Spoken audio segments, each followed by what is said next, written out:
бясалгал гэж яг юу юм бэ гэд би өөрөөсөө их олон асуудаг гэсэн л да.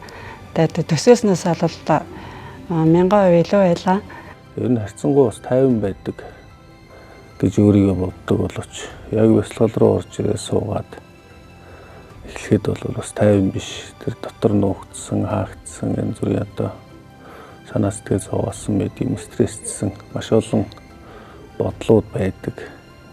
Тэгээ тэр юм сүүлөөгөө их сайхан цэгцэрч байгаа бас мэдэгддэг юм. Бясалгалаа үргэлжлүүл ингээд суугаад ирэхээр одоо миний энэ хямраад байгаа зүйл чинь ер нь бол ерөөсөө хямрахаар зүйл биш байсан юм биш үү? Би юунда энэ ийм зүйлийн төлөө яагаад би ингэж хямарч ингэж олон янз болж байгаа юм гэл. Үгүй би хүнд ийм олон юм хэрэггүй юм биш үү?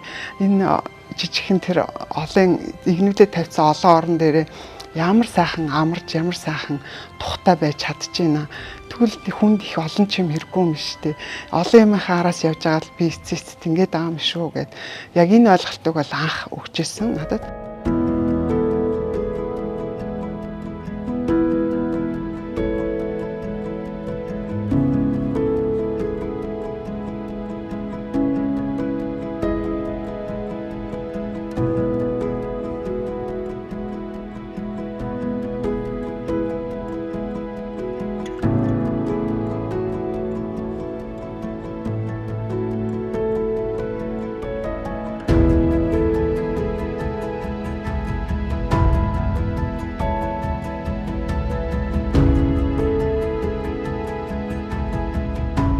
Хоорондоо ярилцахгүй гэх маш олон зүйлийг ингээд бидний одоо гадна тогтсон энэ амьдралаас өөр учраас одоо энд одоо бүрэн төвлөрөөд өөрлөгөө хараад өөртөө дүгнэлт хийгээд өөртөө одоо өөрчлөлт гаргах юм боломжтой байдаг юм байна.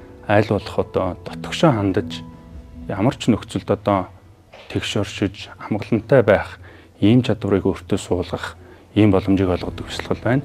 За 10 хоног ингээд чимээгүй байх юм бол би жоохон миний дотроос ямар бодол гарч ирэх бол гээл ингээд амар сонирхож яг энд анх орж ирсэн. Тэгээд яг эхний хичээл дээр суусан чинь ингээд амьсгалаа ажиглаараа чи юуч бодохгүй шүү гээл ингээд багш тэгээ хэлчингүүд ингээд юу би чи 10 хоног юм бодохгүй ч ингээд өөрийнхөө дотоодтойгоо ярилцах гэж ирсэн штэ гэд юуч бодохгүй болчихор чинь яах ингээд эмфтэц ингээд багшийн зааврын дагуу хийж эхэлж байгаа. Тэгэл эхний 3 хоног яг анапана буюу амьсгал ингээ орж гарах дээр анхаарлаа төвлөрүүлдэг. Энэ нь болохоор ингээд бодлын сэтгэлийн өнгөн хэсэг буюу одоо бид нар чинь нөгөө нэг ухамсарт болон ухамсаргүй оюухан гэж байгаа шүү дээ. Ухамсарт оюуханаа одоо энэ хөнгөн бодлуудыг энэ зэгцэлж өгөхөд яг энэ амьсгалаа ажиглах нь амар тусалсан. Тэгээд ингээд наацхийн жижиг сажиг ингээ хэрэгтэй хэрэггүй амар дими зүйл санаа зовдгоо яг энэ явцад ингээ ойлгож аваад тэгээ араас нь яг випашиня бясалгал маань орж ирээд 4 хоногоос нь хийж эхлэхэд бол ингээд яг өөрийнхөө дотоод руу яг ханддаг юм байна. Одоо өөрт маш тийм сайхан амар амгалан мэдэгддэг юм байна. Бясалгал гэдэг бол нөгөө манайхаа одоо нөгөө сүүлийн үед өөрөө өөртөө цаг гаргах гэл айгүйх ярьдаг штеп. Өөрөө өөртөө цаг гаргана гэдэг нь яг нэг талаар одоо тий өөртөө юм тааламжтай одоо цагийг зугаатаа өнгөрүүлэх гэж байгаа боловч яг жинхэнэ өөртөө гаргаж байгаа цаг бясалгалын үеэр гардаг юм байна гэж би харлаа. Өдөр ч гэсэн ингээл нэг 10 минут 5 минут чи ингээл шууд очиад хөвтөл яг тэр хооронд чи ингээл нам амраал ер нь 1 минут 2 минут энэ 5 минут чи мараг л 5 цаг унтаа босоод ирсэн юм шиг бодлоо.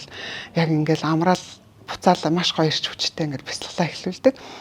Тэгээ шүн ч гэсэн ингээл нам унтаал 4 дахь хоног 5 дахь хоногоос ойлоо ингээд бие ядаргаа тайлагдаад стресс энтер ингээд гараад 2 цаг 3 цаг унтсан ч гэсэн маргааш нь яг л хэвээрээ нөгөө бясалгалаа хийдгээрээ хийгээл ямар ч одоо ирч хүчээ алдаагүй харин ч ингээ гоё амарцсан сэргэлэн тийм босч ирдэг байгаа.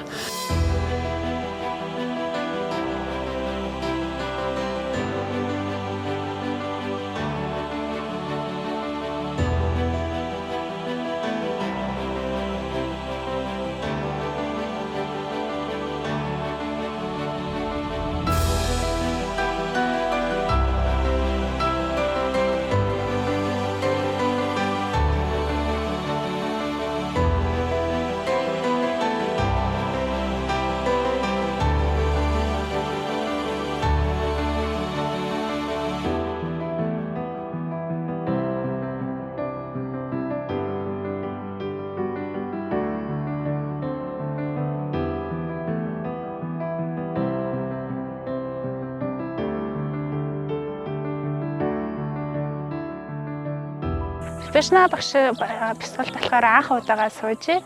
За ингээ 10 дахь хоногийн дараа харахад сэтгэл маш их өндөр байна. Төсөөлснөөс бол илүү төвшөнд хүрсэн.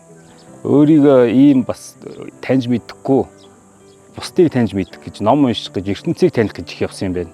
Ер нь хүн өөрөө өөртөө их ажилтгүй. Яагаад тэгэхээр энэ их завгүй ертөнцид хүн маш их ажилтай байдаг. Байнга л хүмүүстэй ярилцчихэд ийм учраас хүн өөрөө өөрийгөө дотоод сэтгэл рүүгээ өнгөж харж чаддгүй мэлээ. Өөрөө өөртөө ажиллаж чаддгүй. Тэгээд харин яг энэ бясалгал дээр ирээд яг энэ боломжоор бид нарыг хангаж өгч байгаа. Хоолыг ингээд номын үйлчлэгчсэн маань хийгээд өгч юм. За ингээд биднэрт ингээд 5 тухтай орчныг бүрдүүлээд өгсөн байна. За ингээд энэ сайхан орчинд хүн одоо яг дотор өөрийн хүнтэйгээ ажиллахад маш сайхан боломжийг бий болгосон.